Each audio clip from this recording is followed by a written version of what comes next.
Thanks for tuning back in. I'm now joined in the Devex Live content studio with Maury Blackman, CEO and President of Premise. Thank you for joining us, Maury. Thank you for having me. No problem. And so Premise offers data solutions to problems that the international development community might be having, right? Do you want to kind of explain a little bit more? Well, I guess that's a pretty good summary. I mean, essentially what we're doing is we have a network of contributors that are globally based that we are able to task for specific projects.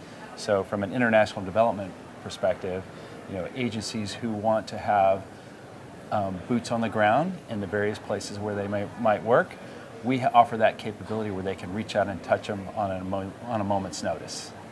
Great. And so can you give us some examples of how data that you can access, the data that those boots on the ground can access, can really address some of the problems that the community might be facing?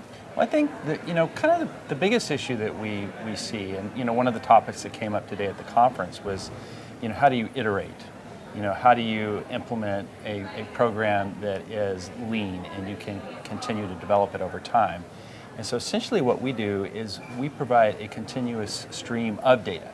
So as opposed to taking measurements at a fixed point in time and then maybe 6 or 12 months later reaffirming that, we're essentially able to capture information from people on the ground on a day in and day out basis.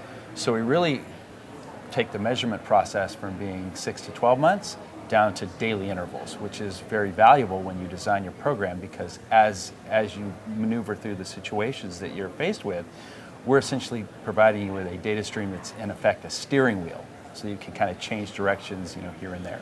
Do you have any examples of organizations who've been able to use such data to course correct or change their direction? Absolutely. We work very closely with USAID and Colombia as an example to help eradicate the Zika problem that the country faced several years ago. And what we were able to do is do two things. Number one, measure measure data on the spores that were taking place in the countries and the countryside in the various cities, as well as we were able to catalog and capture where the government might need to go to treat those areas. That's one example. On the other side of the world, in Africa, we work directly with PEPFAR to basically do patient monitoring of adolescent teens who have AIDS. So essentially what we're doing in that particular use case is we're working with the young ladies to ensure that they are taking their medicine. Great. And so would you say that having access to this real-time data and analytics is really having an impact on better decision making and how to move projects forward and make them more impactful? Well, absolutely, because you're getting a real-time view. You're understanding what's going on at that specific moment, as opposed to like what I said, at the very beginning, you're not having to look back in time. So how did this progress over the past 12 months? You're actually seeing how it progressed over a particular day or a particular week. So you have much greater understanding to what's going on in that specific region or that specific program. Right. And how important is it to have local actors, local people on the ground working with you to provide that kind of data? I think that, from our perspective, one of the mistakes that can be made is that when you send people from overseas into markets to work directly with the citizens, you're going to get a particularly biased data set.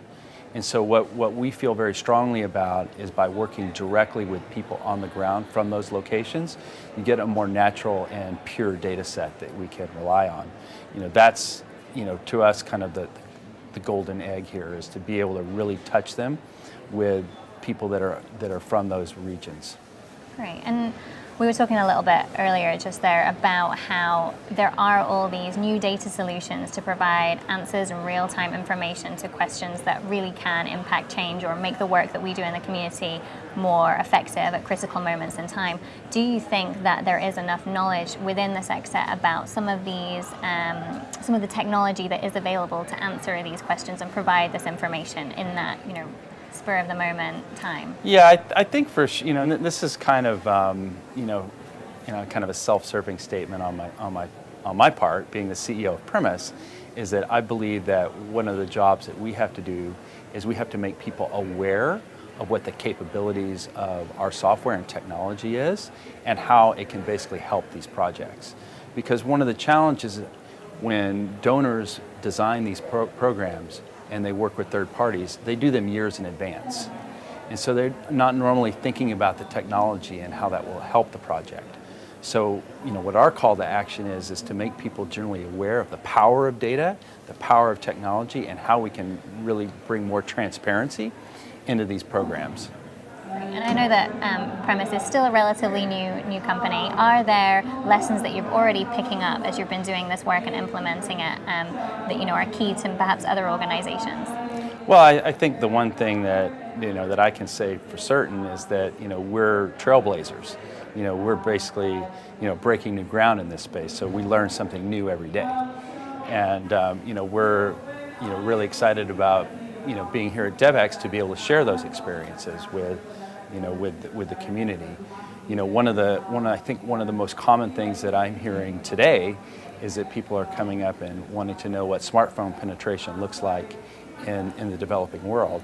And I can unequivocally say that it's not nearly as small as people might think. I mean, it's on an upward trajectory, and at Premise, we're able to find a substantial amount of contributors in even the most hard-to-reach places who are using smartphones. So it's not really too much of an issue that perhaps in some of these more remote and rural places there aren't people with the access to a smartphone to provide some of this data for you. You're not finding that a challenge in the work you do? Exactly. 4 years ago, it was a totally different story, but I think the proliferation is real. And I think that when you look at what we're finding overseas, is that people are in mass getting smartphones, arming themselves with the technology and understanding, which essentially provides tools like Premise the capability to be ultra successful in these programs. So talk us through what somebody with a smartphone answering a question for you. What does that process look like? What do they need to do? What kind of questions are they answering? The data they're providing. Well, kind of at the very beginning, we essentially, the secret sauce of Premise is understanding how to recruit these people and get them to download our app. So that's kind of step one. Step two is once they download it, is training them up on how to use the app. And step number three is getting them to kind of do a couple tasks and then get paid. So that's kind of the soup to nuts, start to finish, of how we onboard a contributor. And once they get past that cash out phase where they've taken money, then at that point they become a very valuable asset to us because they've proven that they can download, use, deploy, get paid. And so that cycle can continue itself through multiple iterations of any project that we're working on. And obviously that sounds really great, really exciting, somewhat new and innovative, but what do you think the next frontier for data analytics will be? Well, I think we're still at the early innings of what is going to be a very long and exciting game. And where I think that people are going to learn more and more is how to measure their programs on a daily, weekly, monthly basis. And to the extent that they can take advantage of those measurements, what they can do is maximize the use of their resources. So as opposed to having to spend a lot of money on administration and making essentially what would come out to an educated guess, they'll have real information of ground truth and what's happening and be able to capitalize on that so they can maximize their resources and their dollars.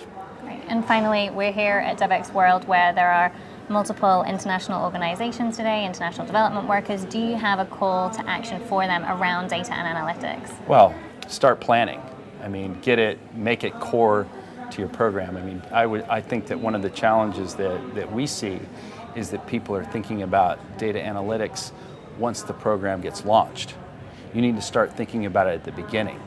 So you need to start planning about how am I going to measure and get the data that's required for me to make decisions along the way in my project, as opposed to putting it at the tail end. Thank you very much for joining us. Thank you. Thank you for watching.